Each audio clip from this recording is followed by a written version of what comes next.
ఇది కొంచెం serious subject, సినిమాతో సంబంధం లేదు. మీరు అలా రెస్పాండ్ తలుచుకోకపోతే పక్కన పెట్టేసేయండి. ఓకే రాజు, థాంక్యూ. ఇప్పుడు 1 month అనే కాంట్రవర్సీ ఒకటి నడుస్తుంది. ఏంటిది? 1 month అని కాంట్రవర్సీ ఒకటి నడుస్తుంది. మన మనోజ్ గారు కూడా దాని మీద పెద్ద ఫైట్ చేస్తున్నారు. ఒక చిన్న పాపని అబ్యూజ్ చేసి, చైల్డ్ అబ్యూజ్, ట్రోలర్స్, రోస్టర్స్ అని చెప్పేసి 1 month అని ఒక ఛానల్ వాళ్ళు, మన మనోజ్ గారు కూడా దాని మీద చాలా సీరియస్గా ఫైట్ చేస్తున్నారు. అంటే మాకు తెలిసి మంచి ఫ్యామిలీ అంటే ఓన్లీ సినిమాలే కాదు, సొసైటీలో ఉన్న గుడ్ కూడా, వాళ్ళు గుడ్ కోసం ఫైట్ చేస్తారు, బ్యాడ్ని అపోజ్ చేస్తారు. సో మీ తమ్ముడు, మా హీరో మనోజ్ గారు ఇలా మంచి విషయాలు ఇంత బాగా రెస్పాండ్ అవుతున్నారు. దీని మీద మీ కామెంటు, ఇలాంటి ట్రోల్స్ని ఎలా ఆపాలి, సమాజాన్ని బ్యాడ్ చేసే వీళ్ళని ఎలా ఆపాలి, దీని మీద మీ అభిప్రాయం ఏంటి?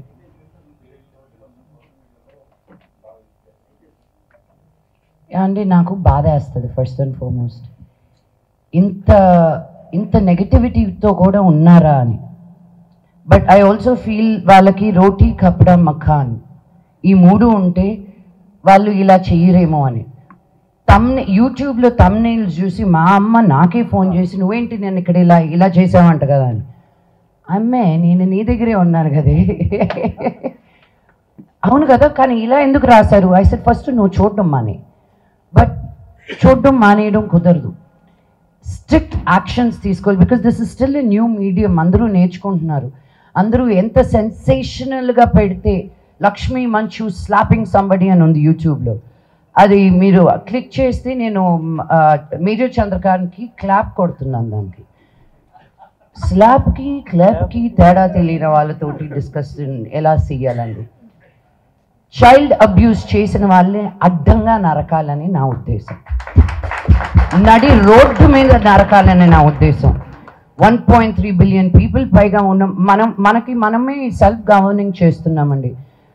వైఫ్ ఆఫ్ రామ్ సినిమా చేసేటప్పుడు నేను పోలీసుల గురించి కనుక్కుంటా ఉంటే, తెలంగాణ వరకు మాట్లాడతాను నేను, అట్లీస్ట్ ఒక 600 and odd మనుషులకి ఒక పోలీస్ ఆఫీసర్ అంట. ఒక 6,000 మంది కానీ మనం బయటకు వెళ్తే ఏమైపోతారండి? మనం గవర్న్ చేసుకుంటూ మనం వెళ్తున్నాం ముందుకి. సో ఇలా తప్పు చేసిన వాళ్ళు ఎవరో ఒకరు ఆవును తిన్నారనో, ఎవరో ఒకరు హిజాబ్ వేసుకున్నారనో, ఎవరో ఒకరు మతాన్ని కరెక్ట్ చేస్తున్నారనో అని బాధపడమాకండి. ఒక మనిషిని మనిషిగా చూడనప్పుడే వాళ్ళని నిందించాలని నేను అంటున్నాను.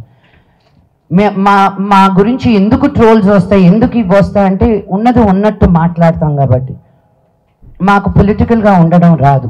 మా నాన్న ఎప్పుడు అన్నారు, ఏదైనా అన్యాయం జరుగుతుంటే ముందుకెళ్ళి ఫైట్ చేయండి అని. మమ్మల్ని చూసి ఇంకో 100 మంది వస్తారని. ఎవరో ఇంట్లో కూర్చొని అలా టైప్ కొట్టుకునే వాళ్ళ గురించి నేను ఆలోచించడం కరెక్ట్ కాదు. సో మనోజ్ ఏది చేసినా ఆలోచించి, ఎంత ఎమోషనల్గా ఇంపల్సివ్గా ఉన్నా కూడాను ముందుకొచ్చి ఫైట్ చేస్తే ఒక ధైర్యం అని వస్తుంది నార్మల్ మనుషులకు కూడా. అందుకే నాకున్న ఈ ప్లాట్ఫామ్, ఈ వాయిస్ని నేను తక్కువ అంచనాగా చేయను. ఈరోజు 33 స్కూల్స్ ఓపెన్ చేసాం మేము యాదగిరిగుట్టలో. ఈ 2022 నుంచి ఇప్పటి వరకు 84 గవర్నమెంట్ స్కూల్స్లో స్మార్ట్ క్లాస్ రూమ్స్ పెట్టాం. అక్కడికి ఎందుకు వెళ్ళి పెడుతున్నారండి, ఇక్కడ పెడితే మీకు ఇంకా ఎక్కువ మీడియా కవరేజ్ ఉంటుంది కదా అని. నేను మీడియా కవరేజ్ గురించి ఆలోచిస్తే యాదగిరిగుట్ట దాకా నేను వెళ్ళి చెయ్యాలా? నాకు బలహీన వర్గాలకి హెల్ప్ చేయాలంటే నాకు ఇష్టం. మా నాన్నకి నాకు ఒకటి తేడా, ఆయన గవర్నమెంట్ స్కూల్కి వెళ్ళారు, నేను ప్రైవేట్ స్కూల్కి వెళ్ళాను. ఆయన బయటకు వచ్చి ఏదో ఒకటి ఉండకపోతే నేను కూడా మోదుగులపాలెంలో రైతు బిడ్డగానే మిగిలిపోయేదాన్ని. అది తక్కువ అనట్లేదు నేను, కానీ అందరికీ ఒక ఆపర్చునిటీ ఉండాలి అన్న ఉద్దేశంతో నేను గవర్నమెంట్ స్కూల్ పిల్లలతోటి పనిచేస్తున్నాను. ఊరిని బాగు చేయనక్కర్లే, ఒక బడిని బాగు చేస్తే చాలు, వాళ్ళే ఊరిని బాగు చేస్తారన్న నమ్మకం నాకు. So it's really heart breaking. నేను వినలేదు ఇది ఇంకా, బికాజ్ నేను చూడడం మానేశానండి. ఫస్ట్ అండ్ ఫార్మోస్ట్ న్యూస్ చూడడం మానేశాను. అప్లోడ్ వరకే కానీ మళ్ళీ కామెంట్స్ చూస్తే రాత్రి భోజనం చేయలేను తెలుసా. ఎందుకు ఇంత హర్ట్ఫుల్గా మాట్లాడతారు? యూనో, వ్యక్తిగతంగా మా ఫ్యామిలీని అంటారు, మా అమ్మని అంటారు, నా కూతుర్ని అంటారు. వెనక్కి తిరిగి నేను కానీ నిన్ను అనడంలో ఎంతసేపు పడుతుంది చెప్పు? మీకు లేరా అమ్మలు, మీకు లేరా కూతుర్లు? మేము ఏం చేసినా ఒక 10 మందికి మంచి చెయ్యాలి, మిమ్మల్ని ఎంటర్టైన్ చెయ్యాలి అని అనుకుంటున్నాం, కానీ మీ డబ్బులు మేము కొట్టేయట్లా, మోసాలు చేయట్లా. వాళ్ళ వెనకాల పడండి మీరు.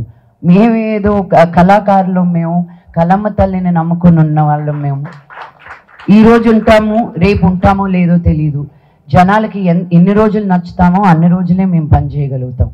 సో సొసైటీలో ఏది బాగాలేదు అన్నప్పుడు నిలబడడానికి ఎవరో ఒకరు ఉండాలండి.